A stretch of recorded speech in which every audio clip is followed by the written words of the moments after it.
Jean-Midi, Ça va bien? ça va toujours bien. Prêt pour une nouvelle émission? Et oui, j'espère qu'elle enchantera nos spectateurs. Tout à fait. Bonjour à vous qui nous écoutez, qui nous regardez. Nous continuons l'émission sur Jésus en action. Luc, aujourd'hui, de quoi tu vas nous parler de ce que Jésus a Eh fait? bien, c'est une première de 2 émissions. C'est-à-dire celle d'aujourd'hui, ça va être l'homme malade, sans amis, Donc seul, seul, solitude. malade et dans la solitude. Et puis dans une autre émission, on verra l'homme malade qui a des amis. D'accord. Et la particularité de celui-ci, c'est l'absence d'amis. Alors, c'est pour ceux qui connaissent leur Bible, c'est la piscine de Bethesda, un récit un peu particulier que l'on trouve dans l'évangile de Jean. Alors, je vous lis d'abord le prologue, c'est-à-dire que Jean décrit une situation. Après cela, il y eut une fête des Juifs, et Jésus monta à Jérusalem.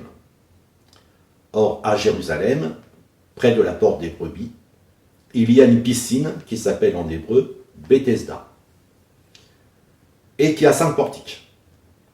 Sous ces portiques étaient couchés en grand nombre des malades, des aveugles, des boiteux, des paralytiques, qui attendaient le mouvement de l'eau. Car un ange descendait de temps en temps dans la piscine et agitait l'eau. Et celui qui y descendait le premier, après que l'eau avait été agitée, était guéri, Luc, j'ai une première question. quelle que soit sa maladie. Excusez-moi de t'avoir coupé. J'ai une question. Pourquoi un ange descendait de temps en temps dans la piscine et pourquoi l'ange agitait l'eau? Ah ben, j'ai bien dit que c'est un texte qui pose question. Tout à fait. C'est rare dans la Bible, que c'est peut-être le seul texte de la Bible qui parle de quelque chose qui ressemble à un lieu de pèlerinage où, en y venant, on aurait non pas une certitude, mais une probabilité d'être guéri. Et il y a 5 portiques, déjà c'est important quand même, une piscine à 5 portiques, c'est-à-dire qu'il y a beaucoup de lieux d'entrée dans cette piscine. Après, les malades sont sous les portiques, c'est-à-dire qu'ils se mettent à l'ombre. Parce que certainement que la piscine, elle, n'est pas couverte. D'accord. Et ce qu'on appelle piscine, on pourrait dire un bassin. En fait, les recherches archéologiques montrent que c'était une double piscine. En fait. Il y avait 2 bras d'un cours d'eau qui alimentait 2 bassins. D'accord. Et ce bassin-là, on avait observé, remarqué que de temps en temps, l'eau s'agitait. Alors, est-ce que c'est un fait ou est-ce que c'est une interprétation qu'on en donnait?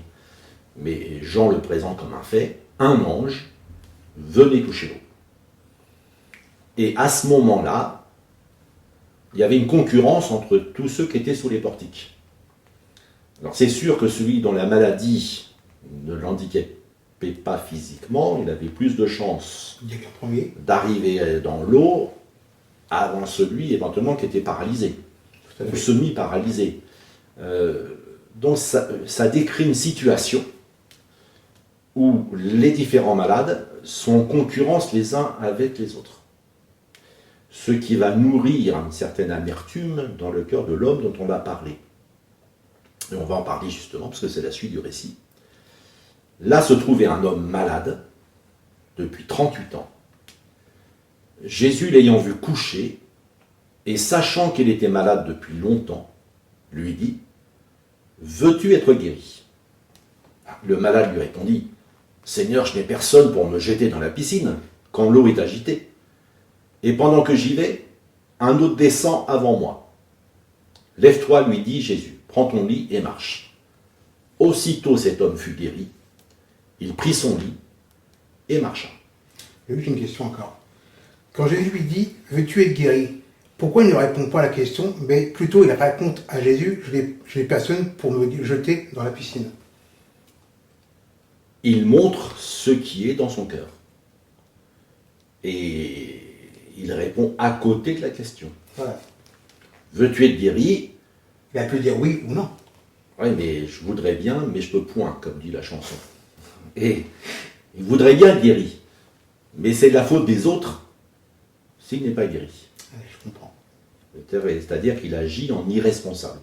Il n'agit pas en personne responsable, mais il parle en personne irresponsable, dépendante du bon vouloir des autres.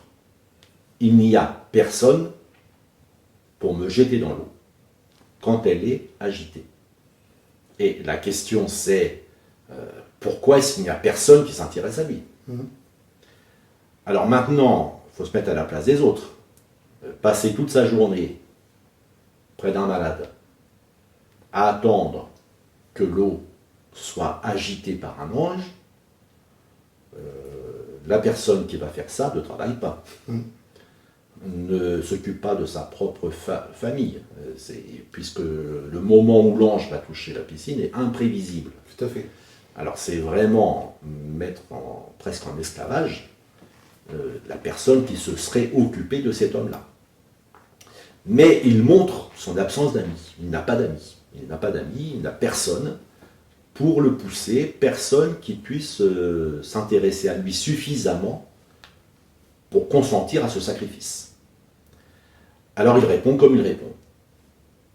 Et pendant que j'y vais, un autre descend avant moi. Bon, ça montre aussi les méfaits de la concurrence quand elle est exacerbée. Peut-être que ce récit est là dans l'Évangile pour montrer le changement que Jésus opère. C'est la loi, comme dit la République française, nul n'est censé ignorer la loi. Tout à fait.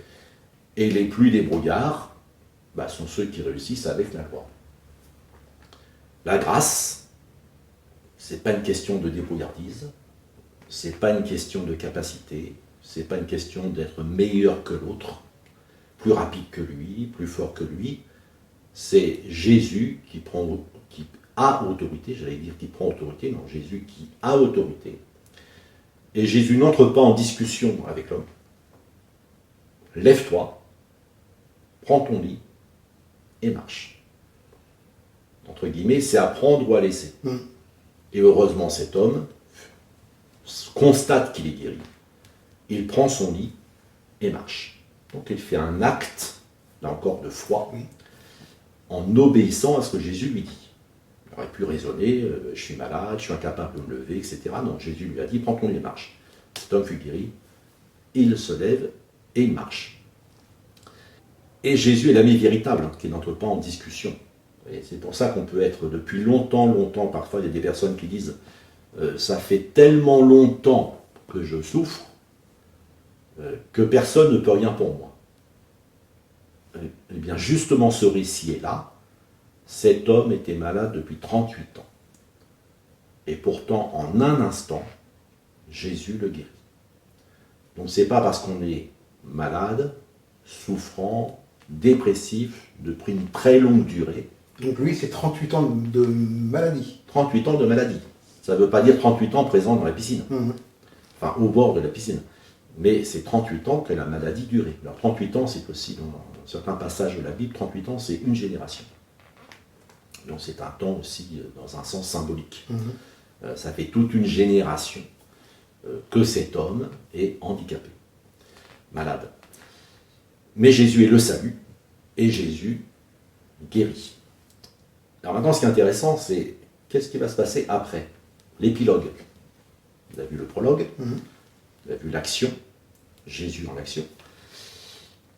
Et qu'est-ce que cet homme va faire de sa guérison? Voilà. C'était un jour de sabbat.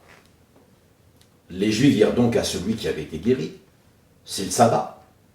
Il ne t'est pas permis d'emporter ton lit. Il leur répondit, celui qui m'a guéri m'a dit, prends ton lit et marche. Ils lui demandèrent, qui est l'homme qui t'a dit, prends ton lit et marche? Mais celui qui avait été guéri ne savait pas qui c'était, car Jésus avait disparu de la foule qui était en ce lieu. Depuis, Jésus le trouva dans le temple et lui dit, voici, tu as été guéri, ne pêche plus, de peur qu'il ne t'arrive quelque chose de pire. Cet homme s'en alla et annonça aux Juifs que c'était Jésus qui l'avait guéri. C'est pourquoi les Juifs poursuivaient Jésus, parce qu'il faisait ces choses le jour du sabbat.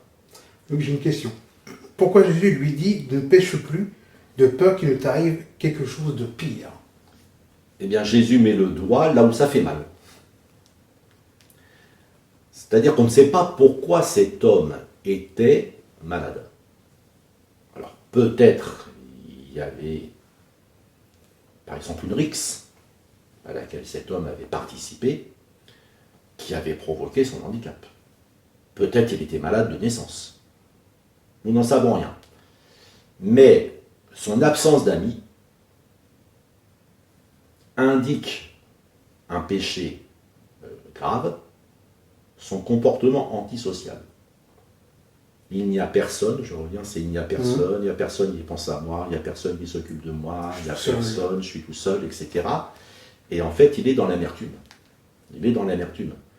Et Jésus lui dit, ne pêche plus, ne pêche plus. Mais qu'est-ce que fait cet homme? Il va débiner Jésus vis-à-vis de ceux qui veulent le faire mourir. Et aussitôt que Jésus lui a dit cette parole, va et ne pêche plus de peur qu'il ne t'arrive quelque chose de pire, c'est-à-dire la perdition éternelle. C'est bien d'avoir retrouvé l'usage de ton corps, mais si tu continues à grand-berger ton amertume, ça ne t'amènera pas au ciel. Eh bien cet homme va aller voir les Juifs, certains Juifs, pas tous les Juifs, les Juifs qui veulent faire mourir Jésus, et leur dire c'est Jésus, c'est lui qui m'a guéri. Mais si vous dites à quelqu'un qui est bien disposé, c'est Jésus qui m'a guéri, c'est bien. Mais si vous dites à quelqu'un qui est mal disposé, c'est Jésus qui m'a guéri, ce témoignage est contre Jésus.